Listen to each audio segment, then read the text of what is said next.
Welcome to the locker, season 4, episode 15. I'm your man, A. White. Here solo dolo at the moment.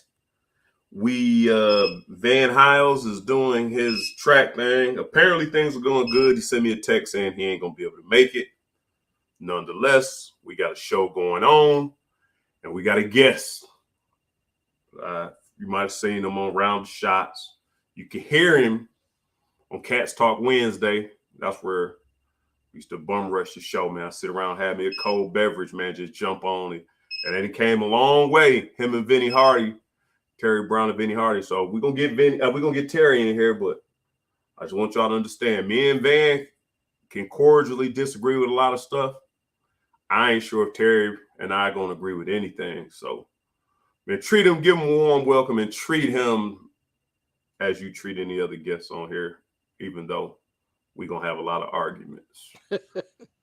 We're not arguing. We are arguing. It's next man up. It's next man up right here. With V Styles out, I'll hop on and next man up it for you.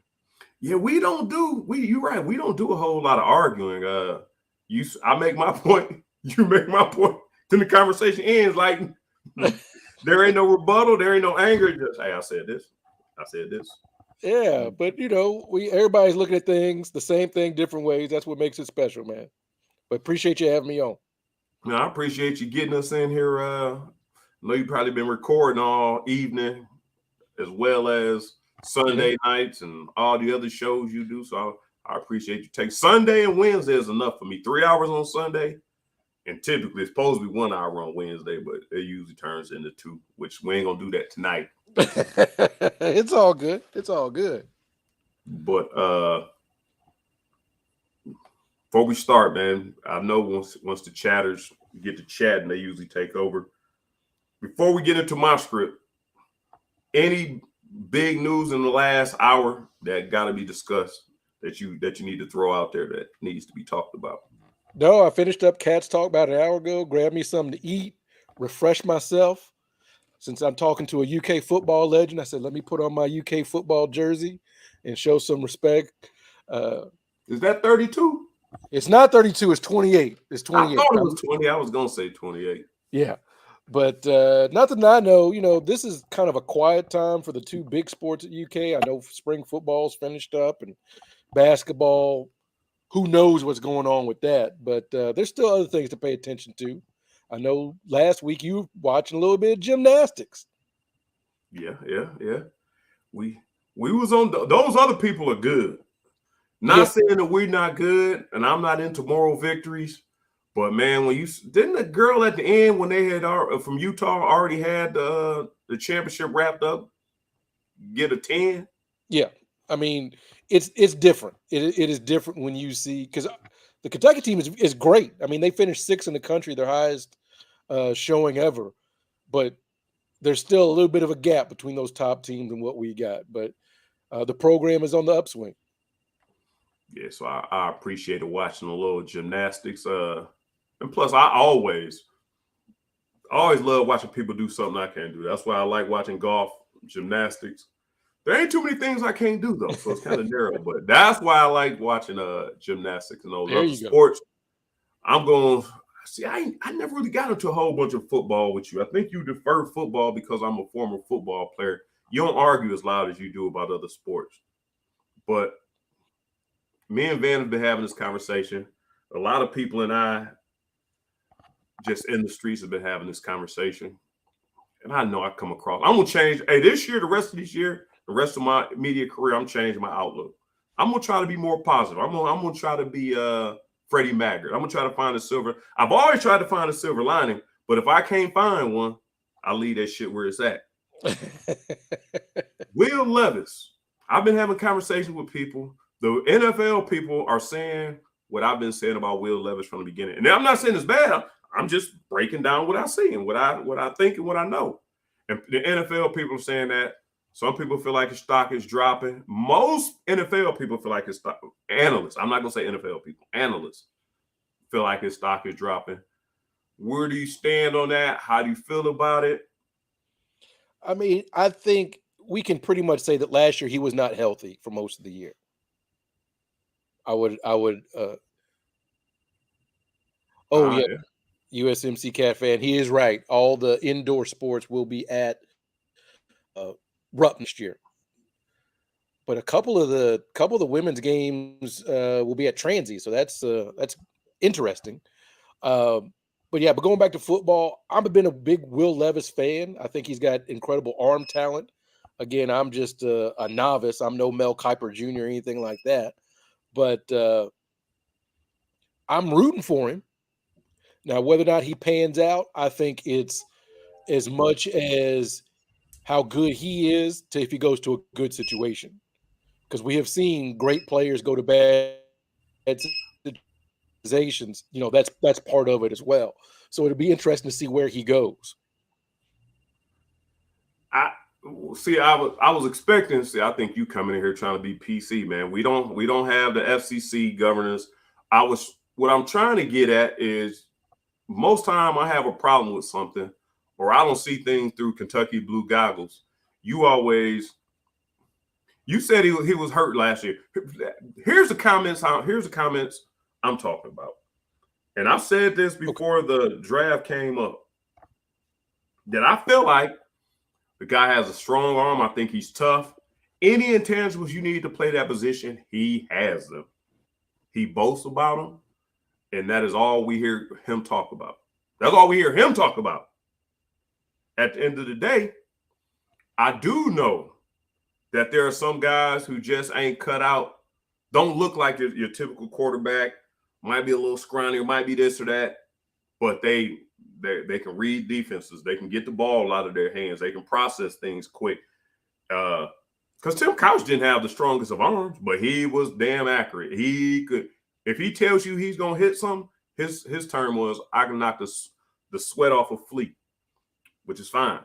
So my thing is that the NFL is having. How do you feel about this as a UK fan and as an analyst? That they are saying that Will's upside in his interview. So his resume says, I'm this, this, and this. None of it to me. None of it speaks football. I'm big. I'm strong. I got a cannon. But when it comes to processing, and the thing was, you're right. He didn't have a lot of protection. He was hurt. And I'll say this or not. I feel like he got hurt due to the problems he has. In Ole Miss, I feel like he held the ball too long is how he got hit the 2 times he got hurt. But both times he got hurt, I feel like he held the ball too long. If your line is not good, and Scangarello tried to use him as a scapegoat and said he called the plays in, but he can't get him into the right plays, and he doesn't make the decisions in the pocket. He doesn't make the decisions. So he tried to lightweight throw Will under the bus. Yeah, he threw some shade on the way out. Yeah. So, like, what about those comments? Not that, he's going to go to the right team. He has all that if he gets with the right team. Right. But the fact that I'm not sure how much confidence he has in his abilities, because he's not telling the NFL I tell you when I came, and I tell you what I do good. But I get you in the box. I make you miss. I may run over you after I get you off balance, but my thing ain't power. Man, give me the ball out of the backfield. Get me on the perimeter. I can tell you exactly what I can do, and I can tell you what I'm looking for. I haven't heard a lot of that from Will. Yeah, and that's true. I think he does hold the ball too long. We saw that. Was it the Ole Miss game where they tried to give us the game? I'm saying us in that, in that team sense. But you have to get rid of the ball. The only quarterback I've seen at the NFL level that can got it staying in there is like a Ben Roethlisberger, right? Or more recently, a Josh Allen. But those are some dudes. Like Bomani Jones says about Josh Allen, you can't come with no little DB blitz. That's not bringing him down, right? But by the same token is you get beat up if you hang on to the ball a lot. And do you have to figure out how to play hurt? It's kind of reminiscent of Steve McNair in back of the day. Yeah. Yeah. Can Will do that? And like you said, you've got to do something at an elite level to be an NFL quarterback. Either you've got to have that elite arm talent, you've got to be able to read defenses, or you got to be accurate. We have seen quarterbacks excel at one of those things and fashion Hall of Fame career, right? Like a Drew Brees, not the biggest, not the tallest, not the strongest arm, but he knew what he was doing out there. Even Tom Brady, physically, we know where he got drafted. We know what his intangibles are. It was making the right play at the right time. Peyton Manning wasn't going to beat anybody in a 4.5 40, in a 40-yard dash. So it's what can Will do. Is his arm going to be enough to compensate for holding the ball too long? Is he going to be accurate enough? I mean, those are things that you have to legitimately ask. You're right. You were, and I know you're a player source. I know you're gonna pull a name out your ass that is gonna be a real throwback or something. Because I played with Shank. Shank was he 28? I think once I left, that's my man. That's Jermaine my White man. had, no, Jermaine White had 28 when I was there. That's my man Billy Crutcher, man. We worked together at the Seton Center and Campus Recreation way back in the day. Is that Gatorade you drinking there? I know. No, a little bit of Truly. I finished up my Gatorade. I hydrated before, so I had my Gatorade beforehand. That's what you usually go to when you get thirsty, right? Yeah, I get a little bit of Gatorade, the thirst lemon? quencher. Yeah, I do lemon lime. I'm old school. If it didn't come in the glass bottle, I don't drink it because my kids, they like to drink the cherry this rush and all that. No, give me the lemon lime, the fruit punch in the glass bottle. Way back when, before they got fancy. I don't need Gatorade Zero. Just give me the regular stuff. We gonna cover the big sports. I don't know. Oh, I miss USM Cat fan. Cobby Cobb asked if he saw the Peyton thing. That's what I said. If I want to go national, I think I want to go national media. So that's why I try not to see through everything through Kentucky Blue goggles. And I think Peyton Manning gave a Freddie Maggard answer. And I'm saying there's some people who picking out all Will's negatives and like he ain't got no positive. He got positives. He got shit that other people don't have. If you got a motherfucker who runs a 4.1, you better draft him. Like, we're finding something to do with you if you run a 4.1. Like, we just gonna draft you just because of that. Right. And that's what I think Peyton was doing, was pointing out the good sides. And he has those. I was with you. I don't know if his questionables outweigh his intangibles. Right. Because no matter how strong your arm is, if you're not accurate and it's not a catchable ball, it doesn't matter. If you don't have time, which you probably go, if you getting drafted in the top 10 picks, you probably going to a team that ain't got a whole lot of time, and we can't change that. So we need somebody with a fast processor and accurate, because you got to get out quick and in windows. You don't have the time that he had when he was throwing to Wan'Dale Robinson running 40 yards down the field behind safeties. You ain't getting that. And holding on to the ball, it's a different game. We see it every year. Hey, I'm a 49ers fan, right? And you know how many quarterbacks we went through, right? It's brutal. You got to be able to get the ball out. That has always been my knock on Will. Will he take the intermediate gain, or is he trying to go downfield? You don't always need that home run ball, right? You just need to move the stick sometimes. It comes cliche. You take what the defense gives you.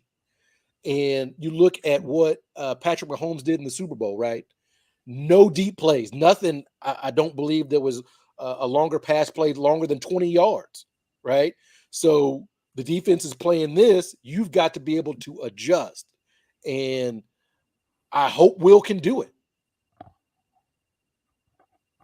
And that's all. Like I said, that's why the conversations we have. He's definitely going to be this because of this. And I'm saying just football one-on-one. I'm not saying there's a definite. There's a whole lot of reasons he should be a top 10, top 5 pick. But I can also mount up enough reasons where it's questionable. But you leave him out, and he turns into a Jones or some Tom Brady. Now you look like an idiot. You pick him and he turns into a Ryan Leaf. No, now you got questions to answer. That's why I'm glad I'm not drafted, right? Because you really are dependent on someone else for your job. I guess that's why the GMs make the good money. And I think USM Cat fan, he usually on point on here. Sometimes he stirred the pot, but I think that's the thing. Now, that's my question. The first year, maybe he had times he was throwing the guys that are open. Now in the NFL, open means I see half of your shoulder pad. Like I see and your window is that big. Like that's the difference between open in college and the NFL. Right. And that's always been the knock on the Alabama quarterbacks that have come through, right? Because Yeah. they have elite guys on the outside that are usually butt naked open, right? So can you translate that to the USMC Cat fan is right on the money there. And sometimes, like with a good point guard in basketball, you've got to throw someone open.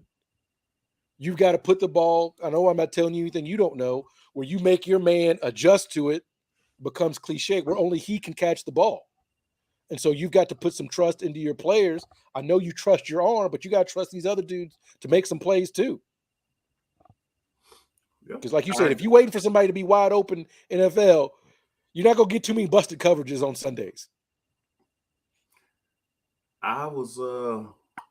Here's another thing. This is the last thing about Will. I was moving on, and this popped in my head because I was bringing up another player in the NFL draft. So, how big? And I wish Van was here because Van gonna give a decisive answer. That's one thing I can't stand about Van's ass. Van always give a damn decisive answer about everything. Like this has got to be this, and that's why if you ask me and Van right now, 1-on-1 on the sideline, am I gonna make a miss or he gonna make the tackle? Most of the time he say I'm gonna make a miss, which is surprising. But 100% of the time, I'm gonna say I'm gonna make you miss. Like there's like so basically, if you call the right play and it's cover 2, and I catch a swing route and I miss, ask Tennessee Volunteers about that in '99, our last game, where he scored twice on them by leaving 1-on-1 in the flats. And so that's a good defense. Here's my question: Scangarello is an ex-NFL coordinator. Won't he be the first person they ask about Will? Any NFL person? I would. How much weight do you think Scangarello got on Will's future? On his future? You would have to assume that, yeah, because he was a long-time NFL guy. If you are a GM or somebody making those decisions in the draft room, you'd have to subsimize. You'd have to at least ask Rich, because as we talked about earlier, he kind of said some things like Will wasn't always going with the play that was called, or maybe couldn't process things. Yeah, you got to ask, because if Scangarello was asking Will to do NFL things and he could not do NFL things, I mean, that's a tell. Again, I don't know, can Will say, yeah, I wasn't getting it, but I've been working, and I don't know how you can, I've not been in that position. Can you make a leap from someone that couldn't process NFL lingo to someone that does? I've just been on the outside listening in some of those clips with some of those plays in the huddle. I'm like, I don't know what any of that means. I don't know how y'all process that. But as the quarterback, you got to keep track of all that stuff. Yeah. Seems like a lot to me. It just seems like a lot. Or you could just yell out, Omaha, Omaha, and call whatever you want. And do the hokey pokey like Peyton. Right. Scangarello wasn't a successful offensive coordinator in the pros or college. Doubt that he takes much credit for his opinion. Agree with that or disagree? I mean, I would say that's accurate. I mean, I know he was the tight ends coach, quarterback coach for my Niners. I can't remember now. So I think they will take it with a grain of salt. I'm just saying, yeah, they're going to ask Scangarello's opinion. But I think in that draft process, they're going to ask you what your third grade teacher thought about you. So it's pretty thorough from my understanding. That is true. Yeah, they certainly do.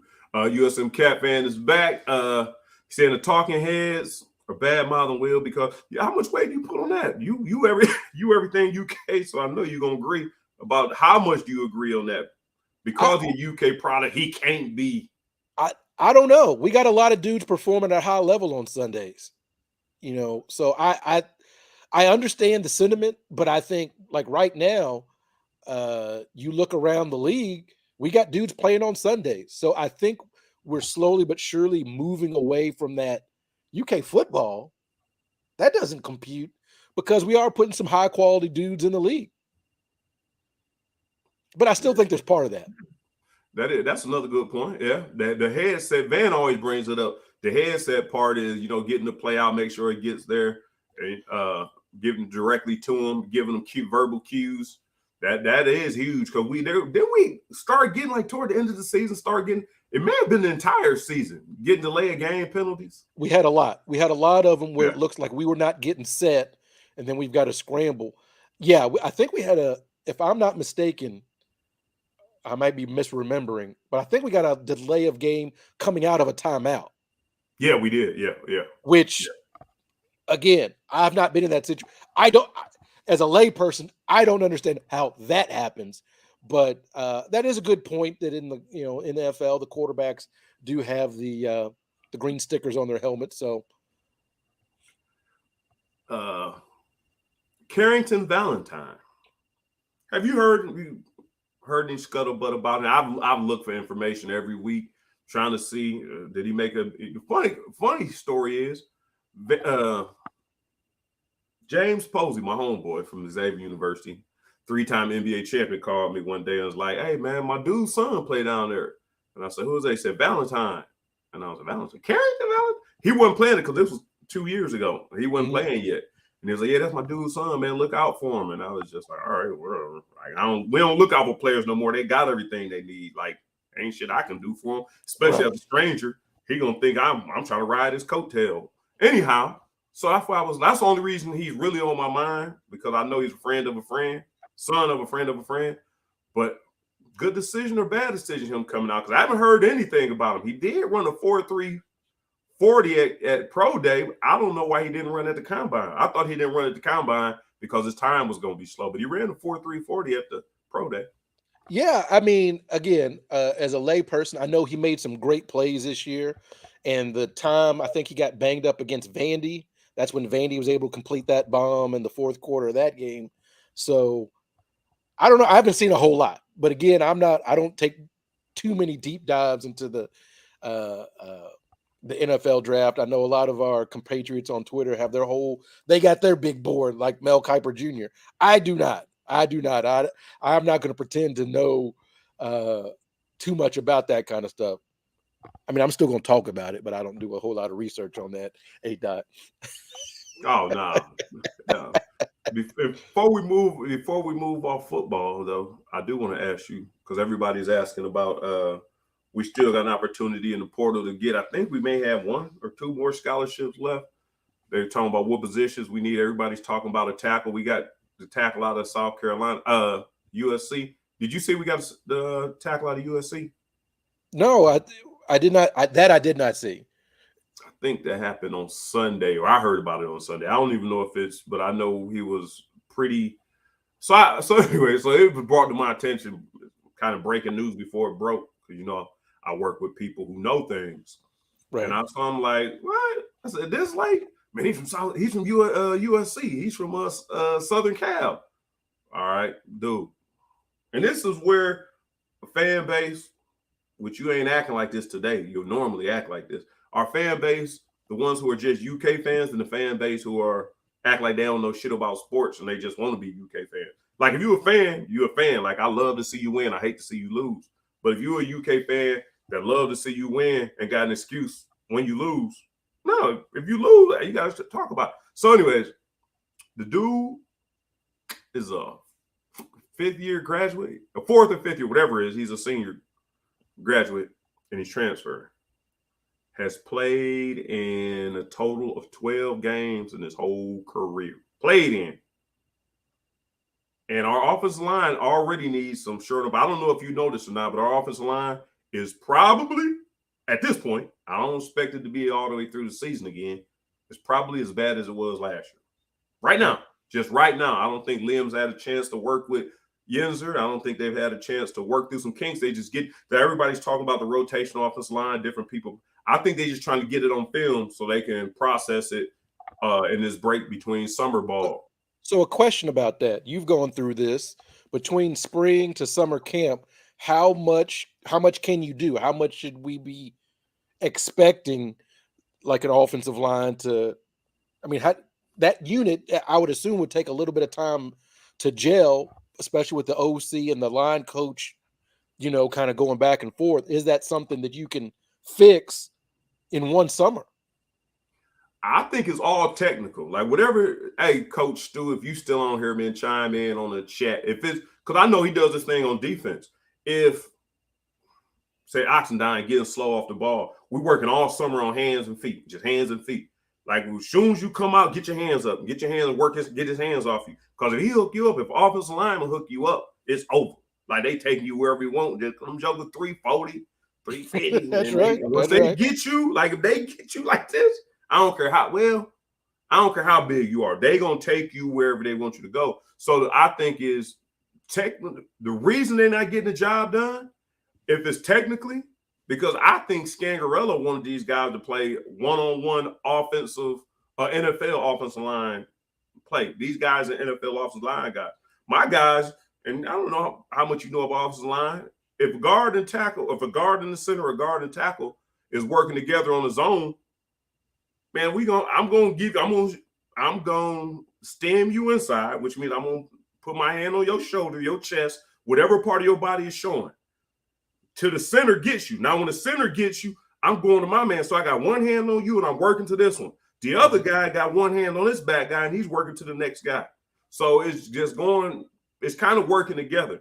Now, if you getting off the ball, and it happened plenty of times, you see a guy just run off of our guard's shoulder, dude, you either getting off the ball late, you ain't getting your hands up. It's just so many things that, I mean, in the, I guess, spring to summer, you're working on quickness. You're working on getting up. They call that little machine where they stay low and got to crawl through there. Like there's just drills. It's not you working together, watching film. No, you doing drills to get your body equipped. There's Mr. Miyagi, little bitty things that you're doing one-on-one by yourself with a position coach that's going to translate to in-game action. Okay.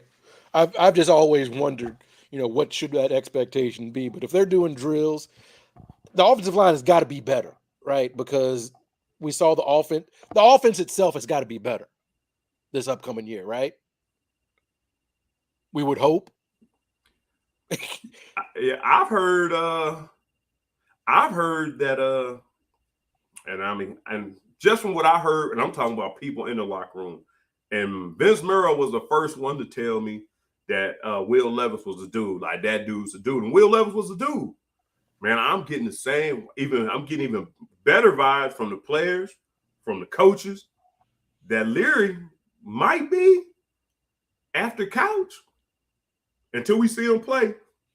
Might be that dude, like windows, all that, every throw, deep ball, windows, soft touch, everything. But like you said, I think we got to give him a little time. The one thing about it is, I think his processor, and I also think his processor and his touch, I think he can get it out off rhythm with a free rusher. If a free rusher is coming, you don't really care. Like the guy that he's rushing off of is free. You just got to throw a catchable ball. It ain't going to be the prettiest thing because you know that the guy is wide open because the guy that's supposed to be guarding him left him. And they sound like Leary is all like all those throws. They act like it ain't a throw he can't make, but I'm with you. I do think he got to have some time if we want to be successful. So you brought up something when you came on Cats Talk forever ago, when you were playing, that y'all had plays. We know we can get 5 yards with this. We know, like, as soon as you get the play in, we can do this. And y'all did it against Tennessee's, against the Alabamas, against the Floridas. Is that just we've got confidence in the quarterback? You line up, you see what's going on. You know that you and the quarterback on the same page. We got this. How long does it take to get to that point? Hold on. They just asked a question. Oh. USC football. No? So I guess forward, the dude I was telling you about from USC, apparently he ain't transferred here yet. So it's still speculation, but I think we the front runners. So Cobby Cobb, no, he's not. No, that's what it was. That's where I don't really understand. Because Hal Mummy ain't had a real coaching job in a while. He's had some gigs, some attractive gigs. The thing is, when we come out, when we break the huddle, if it's 3 linebackers on the field, Tim already know. Like we already know. If I got to check down to you, then it's all good. Like, coming out the huddle. Now, if the linebacker ain't on me, they probably blitzing. So get your head around quick. It's just so many cute. And if you got 3 linebackers in there, 2 safeties are probably back. Or if you got 1 back, then one of the safeties are dropping down to play me or the tight end. Now that means you got both wide receivers one-on-one. So Craig, or even if it's a hit, right? Because Craig was so cold, he run 5 yards and stop. Now you got to tackle him in space. It ain't nobody behind you. So we knew all that coming out of the huddle. Like, soon as we scanned the field, we knew all that came coming out of the huddle. That's why I couldn't really understand some of the struggles we had last year. Some guys did get beat up front in one-on-one matchups, but you know what? The crazy thing about last year, though, there was a lot of times they didn't have to bring extra help. They would only blitz they would only come with 4 or 5 people. The 4 down linemen and bring 1 extra person. We got 5 people, most of the time a tight end, 5 offensive linemen, most of the time a tight end.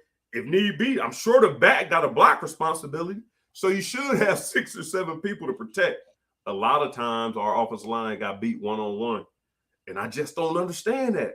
And that's the part of it you asking about, if we can work on it. Like, the guards and the center should work together. Guards and the tackle should work together. If I see this guy leaking off getting beat, man, turn and help him out. I don't see how somebody's getting beat one-on-one. That's why I think it had to be a Scangarello thing. Because I haven't seen that in years, ever. Yeah, we went from the big blue wall to the big blue, whatever you want to say, because I just, again, as a layperson, I missed that time where it was just, we're going to put this ball in the running back's belly, and this is what we're going to do 40 times a game. And we just couldn't do that this past year. And you were right, and I was wrong, because you had questions early on when we were playing, quote unquote, the cupcakes. It was like, yeah, we were winning, but I had my Kentucky glasses on, but you were like, I don't know, man. Now I was just like, yeah, we'll figure it out. And, we've been good. We'll always be good, right? Well, you got to keep putting that work in. You got to keep doing that. So you were right. I was wrong. And that's all I'm going to give you tonight, Adot. No, that's what the big blue screen door. Hey, that ain't too bad. But where my man's from, I lost it. Religiously Kentucky brought up Cox and Horsey moving back. No, Cox. What did he say? Cox and Horsey moving back to positions. See, everybody keeps saying, I'm still not certain. I'm under the understanding that Jagger was moved back from center back to guard. I'm under that understanding that he was moved back. I keep hearing both ways. I don't know. And that might be one of those circumstances where I feel like they were moving people around to get enough film in the offseason to see going into the season what they want to do. Speaking of offensive line, before we move on to basketball, because we're halfway through the show, we did a lot of football talking. A lot of football. I was dressed for football, y'all. See, that's why it was, man. You got us going that direction from the beginning. What's this dude? Oh, Tayshaun Manning. What do you think about? Because it's going to be a topic in basketball too. What do you think about the whole boss man fat? He balling out in the NFL out here. He's doing his thing. Derrick Rosenthal probably made a bad decision. Jacquez Jones stayed 2 years for us. Like, I think he had an opportunity. I'm not sure how stock was. I don't know why they're not respecting that dude's the dude. Like, I'm not sure why he ain't get more love or even flirt with the idea of coming out last year. His dad watches this podcast, so maybe he got grounded family. Like, hey man, play your years. I'll do what you got to do. But so Tayshaun Manning coming out early as if, like, what about all these dudes coming 1 year and like, man, I'm going to the league? Is that a UK thing, a Stoops thing, or just a this day and age millennial thing? Like, I think it's this day and age. I mean, we see it in the transfer portal. There are more kids in the transfer portal, I know, for basketball, pretty sure, than there are like open scholarships, when you okay, count yeah, people coming in. And so I'm for it because I do believe student athletes should have that flexibility. However, however, you got to be realistic, right? There's that give and take. And sometimes you got to stay and work it out. As far as guys going to the league, hey, with 30 NFL teams, there's only so many spots. And so if you are not doing something 32 NFL teams. 32. So if you're not doing something at an elite level, it's like, what are you going to bring to the table, right? And so I remember watching something, and I think it was the Giants head coach was a special teams coach at one point. And his point was, you get dudes in the NFL to play special teams because nobody's signing up for that, right? Because everybody was a dude all the way up, and now you got to get these dudes to do that grunt work of kickoff and punt return and everything like that. So you got to be able to do something at elite level to get in the league and stay in the league. What can you? And that's any league, whether it's pro baseball, NBA. What is it you do that sets yourself apart? So I don't know if one and done in football is the way to go, but that's kind of where we are right now. You think Stoops need to adopt that Cal thing? Like, I know Cal will tell you, hey, man, you got to go. Like, you got to go. I don't know if because his roster is about to beef up and he needs that spot, or he really thinks they can make it. You think there's any Stoops to be like, I don't know, it may backfire if he's like, hey, man, I don't know if you need to be doing this. I mean, I think that's a conversation you have to tailor to each kid. The Cal method, I don't think it's universul. Right. I think we've had some guys leave after a year that probably should have come back. And so I just think it's tough to just say blanket, this is how we're going to do things. Schollies, the portal will outnumber available Schollies until the COVID year is exhausted. NCAA allowing extra year of eligibility without increasing route. Yeah, that does make sense. Yeah, is it? I think is this year coming up? I think is the last COVID year. Is that right? I believe that's right. I can't remember, but I think so, because we did have that influx of older guys playing. Hey, you 24, time to time to go be a family man, get that CDL or something.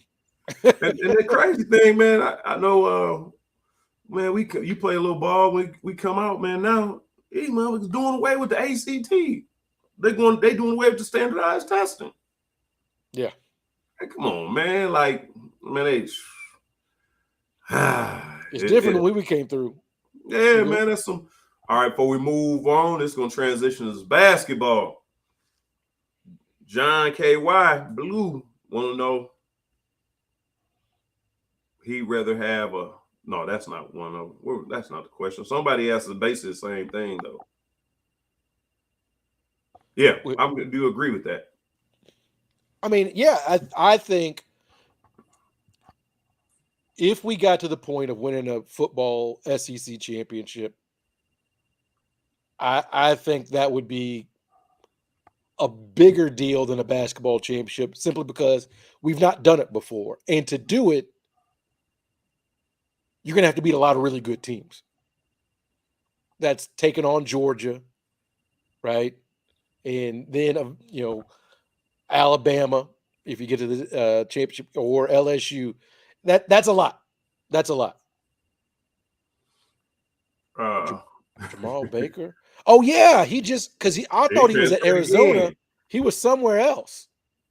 Yeah, Jamal Baker. That's a name I heard in a while. What about this, man? Since we in the basketball, Yeah. He hears Arkansas has kids transferring to the basketball team that are going to walk on because of lack of scholarship. They're going to just get paid NIL to pay for school. Like, How many man, people can you have on the team though? I mean, is there but a limit? I don't know if there's a I limit. don't know if there's a limit, but seriously, you're bringing in these dudes. What is the game plan? Like I think Cal likes that 7-man rotation, which I think is too short, personally. But can you have 11 or 12 guys you think can play football or play basketball? Like what are we doing here? That seems like a lot of people. Yeah, that's true. Because I play in a lot of pickup leagues. I see you got all kinds of uniforms and stuff that you put on. I don't know if you wear them out to the local YMCA or the local rec or I whatever. like to look good. But TV looks good when it goes out. I've managed and coached or put together a couple of different teams, and that's one thing about it. I need 5 or 7 players that I played with that I know can play. Then the last 3 is guys that we sit on the bench and have a good time, or make sure they're gonna pay every week. And if somebody, and if we got 4 people that can't make it, and you might have to play. But Right. yeah, I wouldn't put, man. And especially if you got ballers, ain't nobody gonna be happy. I'm talking about a pickup 15-man roster where it's 20-minute running clock. Like, ain't nobody gonna be happy with a 15-man roster because the first 5 want to play at least the first 5 to 7 minutes. Right. Then once we're not running platoons, so yeah, you run into there's only so much, and there's only one basketball. Yeah. So, but good for Musselman if he can pull that off. Good for him. That just seems like a lot of dudes. And they talking about Musselman and what's your boy's name in Gonzaga, coach Mark Few. So why is UK fans talking about if Cal? Because that's my next question for you. Is this year a make or break year for Cal? This is because of what he's done the past 3 years, and we got the number 1 team coming in. Like, we can't keep squandering. To me, we can't keep squandering all this talent. But is this a make or break year for basketball? I believe so.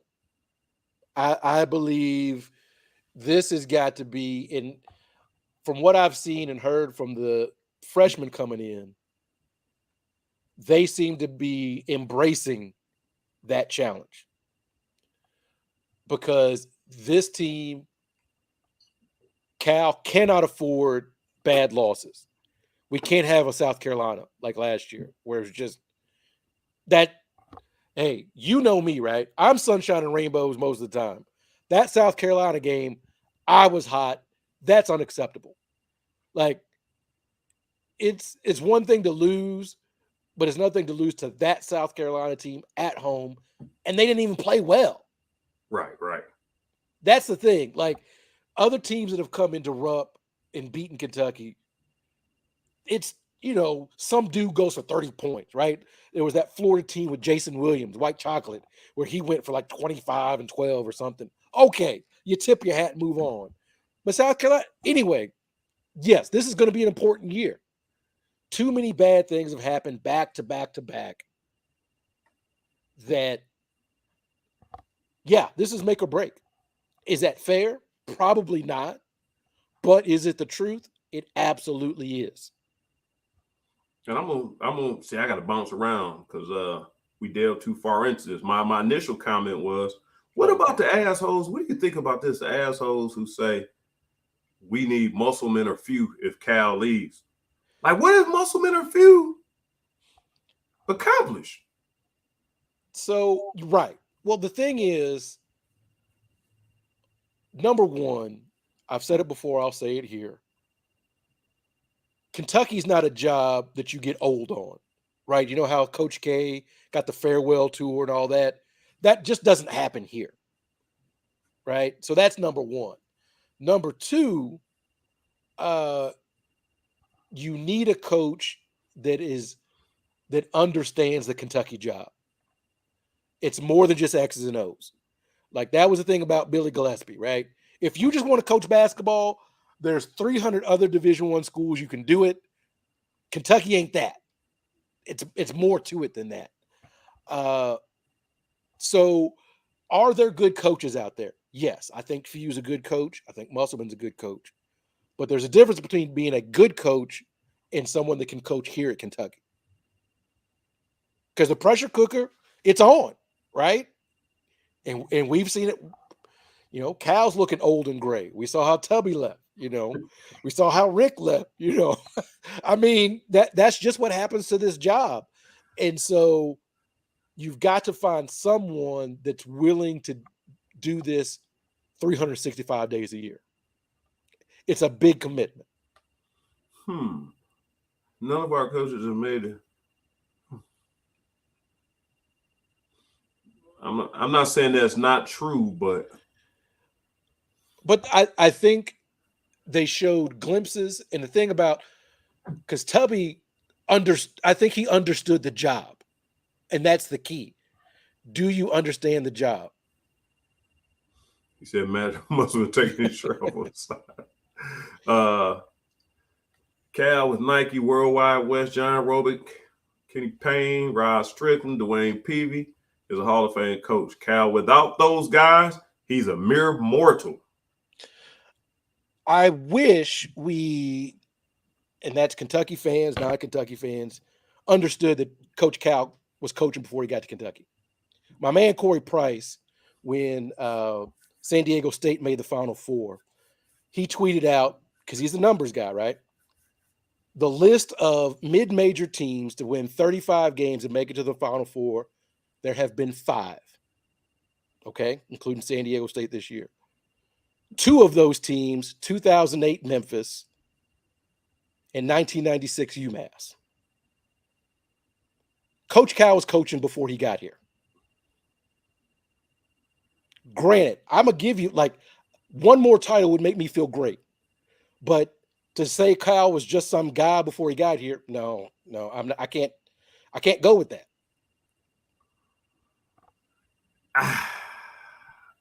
I got questions. I got things to say. I'm on. Oh Cal, yeah, the Phil Knight thing. I don't know why we're not playing in that. I have no idea. I think we were one of the bigger Nike schools to not participate. That I don't get. So I don't know who holds the sway over the schedule, but that's something I would love to see Kentucky play in. I'm gonna say this. You keep talking about that whole you got fans over here. Every time we got somebody on the show, aside from me, the fans want to jump on their tail. Okay. He's saying Cal couldn't win a championship until he got here. You saying he was coaching before he got here, but he couldn't win a championship before he got here. Right, I'm not saying he's a championship coach. Obviously, he didn't win a championship till he got here. But my point is, he was a very, very good coach before he got here. That's all I'm saying. Here's where I'm at with this, TB. And you pissed me off on Around the Shots, which you can catch every Sunday night from 9 to 10. I don't know if TB is a household like Saturday Night Live, where it's just certain people that's always on there. I don't know if TB is a staple with Around the Shots, but you keep on saying what you just said about Cal was coach before you got here. Here's the thing, TB. Here's the thing. The Buffalo Bills ain't won the championship 4 years. LeBron won championships with different coaches, got some coaches fired. There's a lot of different things that happen. Andy Reid has finally gotten over the hump. Bill Belichick has won a lot of championships. None without Tom Brady. Here's the thing. When I say something about Cal's coaching, here is where the problem lies with you and that whole he was coaching before he got here. No, I don't think he's a terrible coach. And you and Van were on there talking about, well, you act like he can't coach. No, I don't think he can't coach. Here's the difference. There's a difference between Bill Belichick and Nick Saban. Do you agree with that? Yeah, I would say so. Yeah. Bill Belichick is a situational coach. Mm-hmm. All 33 players on that team that play, which 11 on special teams, 11 off 11, so he strategically puts people on special teams for reasons. Do you remember when Troy Brown was playing quarterback and man? And so it ain't by chance Tom Brady, because Tom Brady there's been a lot of games where the defense had to get a stop for Tom Brady to get the ball back to go down and win. Absolutely. And here's my thing. Cal has had Marshall Faulk at running back, Patrick Mahomes at quarterback, Jerry Rice at receiver, Randy Moss at receiver, and got one championship. So my point is, it's not the fact you got to, like, if I soup up my car and we have a drag racing and I beat you once and I done souped up my car and this person is driving a Nissan Maxima, I don't put a lot of stock in that, because I think he could situationally do better. We don't have to get beat every time somebody call a timeout on an inbounds play. We shouldn't have to get beat every time. Yeah. It shouldn't take us to get down by 15 to say Oscar is not doing good this game. And I love the loyalty he has to players. I love the loyalty because he brings the guys in. But that's the part of it where he has the best athletes and that college has to offer, and he doesn't put them in positions all of the time to win. So that's why I'm saying that's not coaching to me. Now, did he coach a good Arkansas game, that last game? Yeah. He made an adjustment, but I guarantee you this. If Arkansas had made any type of motherfucking adjustments, Cal wasn't about to make another adjustment. Arkansas kept trying to do the same thing, out athleticism us, and all we want to do is like, look, you're going to beat us from outside. You come in this lane, we got the Jordan rules on you. So that's where I'm at when you say we all take it as if I'm saying he can't coach. I don't think he can't coach, but sometimes athleticism ain't working. You got to put these guys in. And I think sometimes when I say my thing, it gets framed as I'm a Cal apologist, and I'm not. I think it's there's a lot more nuance to it, right? You know, as my dad used to tell me, most things aren't as bad as you think they are or as good, right? And I think there's a difference between fire Cal and Cal can do no wrong, right? I think there's a large gray area for that. And so all I try to do is say, yeah, I preface everything with saying, yes, at least one more championship would make me feel better. Right? We should have at least one more. Yeah. I don't disagree. If 2014 finishes that magical run, we're not having this conversation, right? If 2015 seals the deal on 40-0, we're not having this conversation, right? But we are, because we didn't. And so it's tough to watch Monk, De'Aaron Fox do what they've done and look back and say, how the hell that team not win? I think that's fair, right? Yeah. But I also say there's every coach that has coached 20 plus years and reached a certain level has a team that you will go back and you will say, how the hell that team not win? I'm saying that is not a Coach Cal thing. That is every coach has a team that when you look back, you can say, you look at the roster and it's like, how'd that team not win? It makes no sense. That's all I'm saying. A lot of the gripes we have with Cal, other fan bases have with their coach. Because again, you can go back, year by year and say, how the hell did that team not win? It doesn't compute. We're going to move on. Only problem with that is Cal has too many of those teams. Most people have one or two of them teams. Cal had about 4, at least 4. Well, I'm right. And I'm saying if he gets one more championship, makes everybody feel better because he's just got the one. It seems to be glaring. And I can't dispute that. All I'm saying is this is not unique to Cal. This is unique to a lot of coaches. And maybe that's why Pitino got out of here. Because Pitino, as much shit as everybody want to give Tubby, Pitino didn't win the team with the team that was less talented than the team that Tubby won with. Right. That 97 team was a more talented than that 98 team. Yes, And the he didn't 98 win. team, love them to death, but that was, what was left. They were the leftovers, right? I mean, love them, played well, but that's just one of those things. I think for me, love what Cal's done. I think he ends up being on that Dean Smith tier of coaches, right? Because for all the talent Dean Smith had come through North Carolina, he won 2 in the freakiest ways possible, right? So I think Cal, he's in the Hall of Fame, but I always say there's even tiers to the Hall of Fame, right? So I would put Cal more on that level. Oh, that's not going to happen, Cobby Cobb. We're not going to be stuck with Cal. Like, no coach is going to last 40 years. No coach is going to last 40 years in Kentucky. I just don't see it. You get left with Cal and apologists if you don't scream fire Cal. Cal was a great coach when playing 90s ball. Worked modern pass him by. That's where I was looking for. USM Cat fans stated this. You think the game has passed Cal by? You give him credit for coaching. Is he Phil Fulmer out here? Oh, Phil Steve Fulmer. Spurrier? That's a deep cut. Is he rumming on fumes? I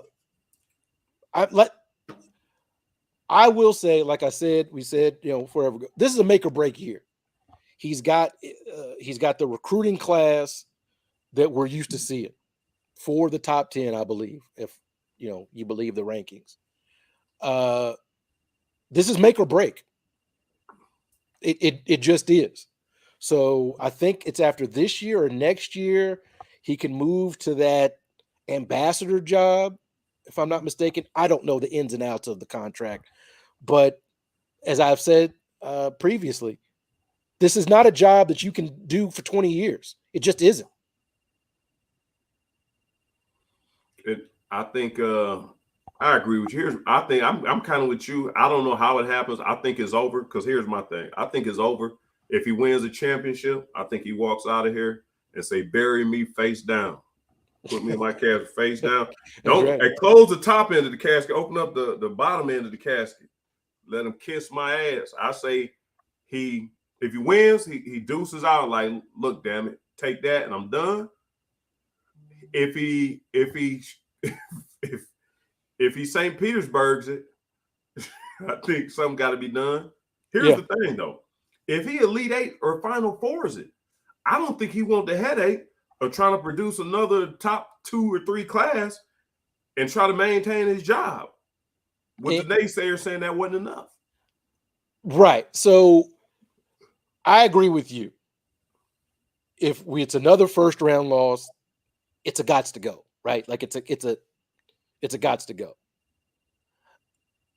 If he goes out winning a championship, I think that's the best time to make an exit. The interesting part is what happens in between. Is a Sweet 16 going to be good enough? I don't think so. Yeah. Is an Elite Eight going to be good enough? I don't think so. I try to be sunshine and rainbows, and I try not to be championship or bust. But this coming year feels like Final Four or bust. Because anything short of a Final Four, you've given all your enemies ammunition. You know that other coaches are negative recruiting, that you're not long for the job. It becomes really difficult to move forward anything shorter than that. And I hate to put that pressure on these kids, and not on Cal, because he's okay. That feels unfair to these kids.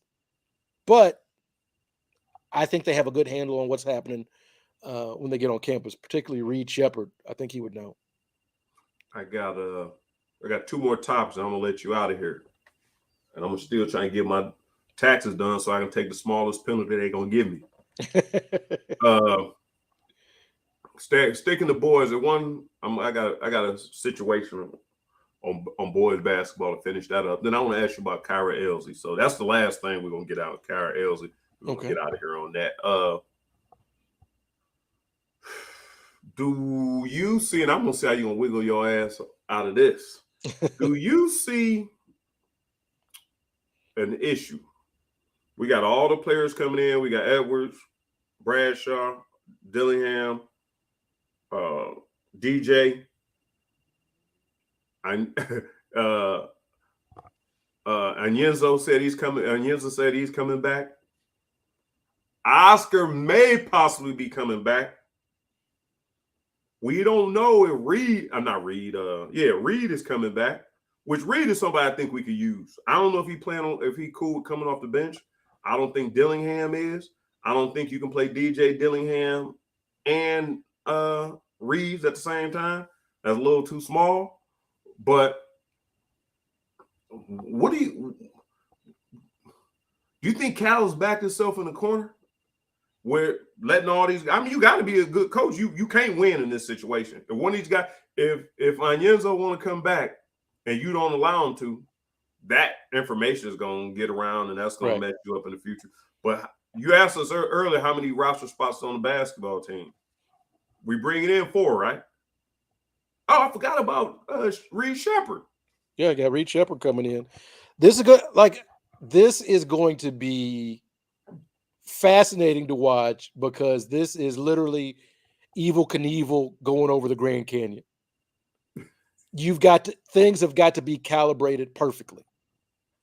Yeah. And I think one of Cal's best things for coaching is he kind of took the pressure on himself, right? I know, 4 Final Fours in 5 years didn't quite hit that championship level that we wanted to, but those teams played fast and loose, right? The John Wall team, right? Brandon Knight team, right? Even the 2014 team, once we had the tweak and they turned it around, they were playing loose. That's what has been missing the last couple of years. I think for whatever reason, Cal has let the external pressure get onto the players, and we've been worse off for it. My hope is we get back to that where he can put that mental wall around and keep them focused and having fun and playing loose. But it's a delicate balance, though. It's easy to say from the outside, but you've been in locker rooms more than I have. You know that teamwork, that connectivity, that's a little bit of a balance, right? Maxie and Van sent me a clip of I might share it on share it after the show on the Twitter. Van sent me a link of Maxie and I think Emmanuel Quickly, or is it Emmanuel Quickly or De'Aaron Fox was talking about with Cal. Man, he never told him playing the UK and why he had to leave. He was like, man, he wasn't planning on leaving. He'll like stay. And then he said, Cal said, think about it, man. It was like how they make it work in UK. He said, Cal just takes all this talent, drops in the middle, and let y'all figure it out. I don't know if that's the recipe. That's probably the recipe. But like you said, something has changed about the way, every man on the roster should feel like, hey, let me go. Because Boogie felt like he could go. Patrick Patterson felt like he could go. Wall, Bledsoe. I mean, you name everybody. Like, it wasn't, no, I got to wait. And I'll say this again. Wheeler wasn't the problem. Wheeler wasn't as bad as basketball player as he looked like here. Mm-hmm. Neither was my man, Scal. But it's then you look at the years with Scal and so forth, but look at the years with Olivier Sarr and them.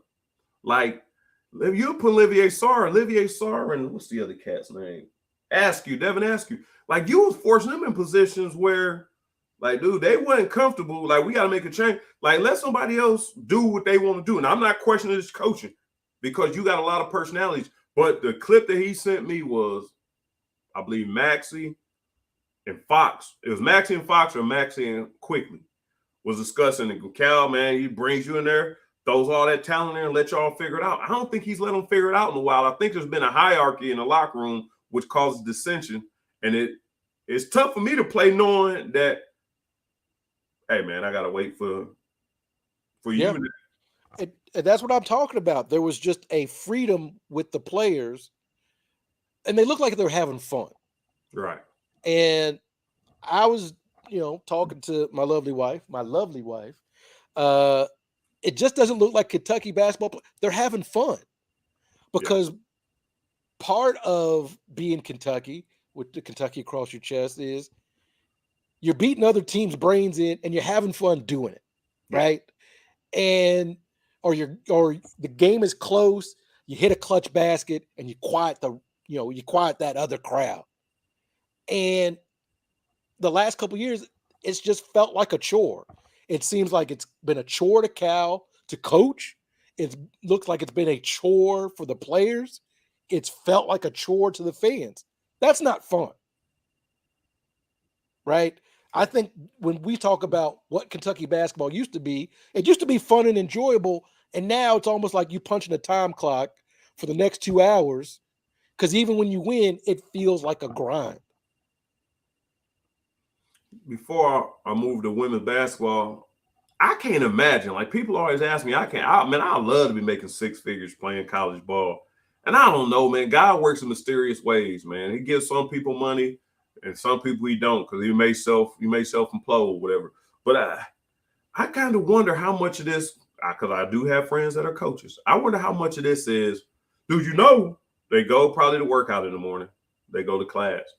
They have to schedule their NIL. You do know they don't just give you $1 million for signing autographs, right? Or signing one autograph. Yeah, you got the more money you make, you are being required to do some shit. Right.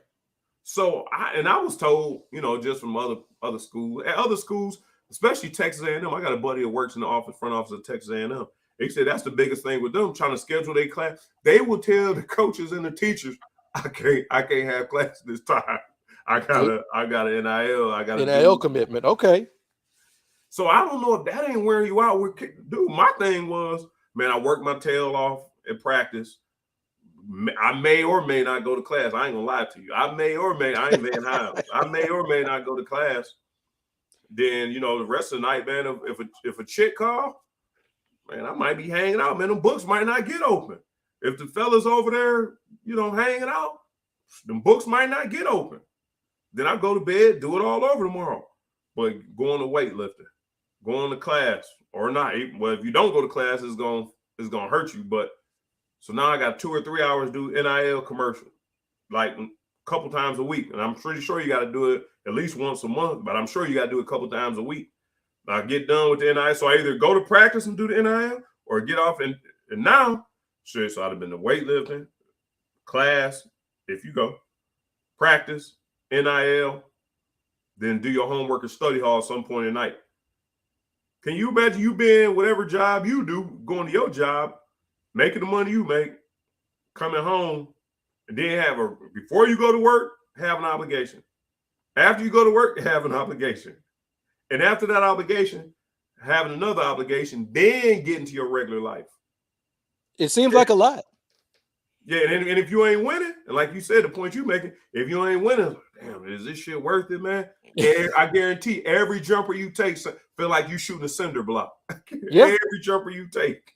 Yeah, I don't know how y'all student athletes do it, because I was wild and all over the place in Lexington, and wasn't nobody paying a ticket to watch me do a damn thing. So I don't know how y'all do it. But you'd have to think that NIL, because I think what gets lost in it is, again, you don't get something for nothing. And if you're going to get six figures, you've got to do something. Whether it's go to a birthday party, you got to go here and meet these people, or whatever the obligation is. Ain't no booster or whoever sign no big check with lots of zeros and commas out of the goodness of their heart. Right. This is not the home for wayward boys and girls. You got to do a little something. So I think that's part of it. That you got to juggle that, right? Like, you want the money, and you can ball, but you still got things you got to do. I agree. Chris Rodriguez got caught up in that whole thing. I want the money. I'm gonna do half of the job, and it caught up with him. Yeah. Those other things, but you can't do something for nothing in this world. All right, last thing, we're going to get up out of here with this. Can Kyra Elsie, do you have faith in her retaining her position because of performance, or do you think maybe she's going to pull a Nick Mingione? Or do you think, hey, man, because I know she stepped into a bad. Is this her third season? I think coming up? Yeah, I think it's her third full season, right? If So I'm not mistaken. she's coached 3 seasons. I think so.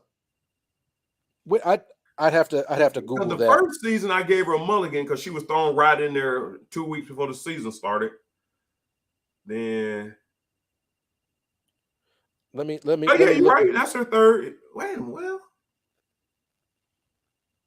that might have been her second season, because I remember she disciplined Dre Edwards in the beginning, and I think that was her first season when she suspended her. Okay, so Mitchell retired in 2020. So this is a third. So she coached 2020, 21, and this past 22. Okay, so this is her third. Okay, so I was saying that we ain't gave her enough time. But is there anything she can do? Do you foresee her retaining her position? Yeah, she just finished her third season. So she went 18-9, 19-12, and then 11-18. So she's 48-39 overall and 19-28 in the SEC. Does she deserve another year after this year if she does another 11-19, 18 or whatever? I don't think another 11-18. I don't think you can justify that, because a lot of the games they just didn't, from what and I was not watching religiously, they didn't appear to be really competitive. And I understand SEC women's basketball, it's tough. I don't need to tell you, SEC tough in everything. Like, if you compete in the SEC, you are usually competing for a championship or whatever. Yeah, I agree with Cobby Cobb. Like, I hope she can turn around. Obviously, I bleed blue. I want everybody to do well. However, that SEC women's tournament championship feels like an outlier. And that was with Ryan Howard, who I think the general fans have kind of underestimated how good she was, because she was real good. Right. So I don't know if we appreciate just how not just good, but how great she was. So if you ain't got a Ryan Howard, it makes everything a little bit more difficult, right? So again, for basketball, it's going to be a make or break for Cal and for Elsie.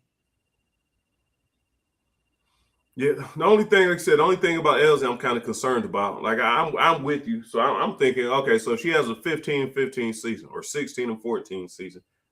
The only thing I think she can help the fan base out with, and it don't help getting Kim Mulkey in the league. That don't help at all when we had an opportunity there. Now that opportunity is kind of leaving. But the roster turnover, that's the one thing I can't understand. I understand, first of all, she was thrown in a position weeks before the season started. Yeah. Then, like you said, she had the greatest player, one of the greatest players. Maybe Valerie may have a question or argument about it. But she was so damn LeBron-ish. She was so damn, well, I got to get everybody involved. Let's play team ball. Like you said, she was just an all-around great player, great person.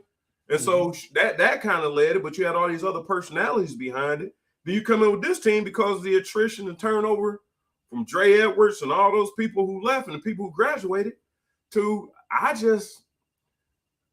I love the fact that she not just bowing over and bending over for these kids, because that NIL, that portal, this new attitude they got. I'm glad she tough on them, but I'm not sure if her roster turnover and her roster turnover is going to allow her to stay.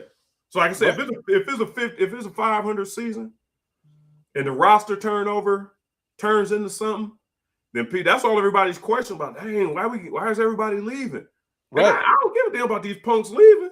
Because if I make it tough on you, because I'm sure Don Staley ain't, and I know Kim Mulkey ain't easy on these kids. No, not even here in Iowa where I am. Oh yeah, I forgot. Hey, Yeah. hey, that Caitlin Clark, she cold now. She cold. Yeah. So Yeah, I kid. don't know. I hope she maintains her job, but Yeah, she gotta do something. She gotta do something to keep it. well, if you remember, Coach Mitchell had that 15 and 17 season, and it looked like he was kind of on his way out, but he was able to regroup, and he finished 25 and 8, then 22 and 8 those last two seasons. So I hope she can turn it around, but I'm not going to pretend to be an expert on the women's game. USN Cat fan on the road, man.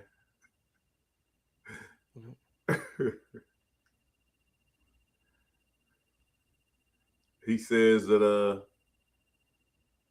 he said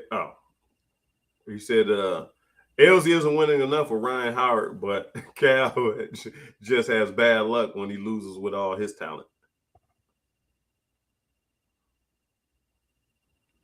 You look pretty. Is that what I said? No, he's just making a point. Oh no, I mean, Coach Els, like with Ryan Howard, she won that SEC tournament title, and beat South Carolina, which is still amazing to me. That was a great game too. That was a great game. That was one of those moments. It was up there with the time we beat 05, 06 when we beat Tennessee. It might have been 06 when we beat Tennessee here at Rupp. Yeah. What was it at? Was it Rupp? Yeah. Yeah, I think most of the Tennessee games were Rupp, that right? year, huh? I want to say that most of the Tennessee games, the women play in Rupp of recent years, right? Yeah.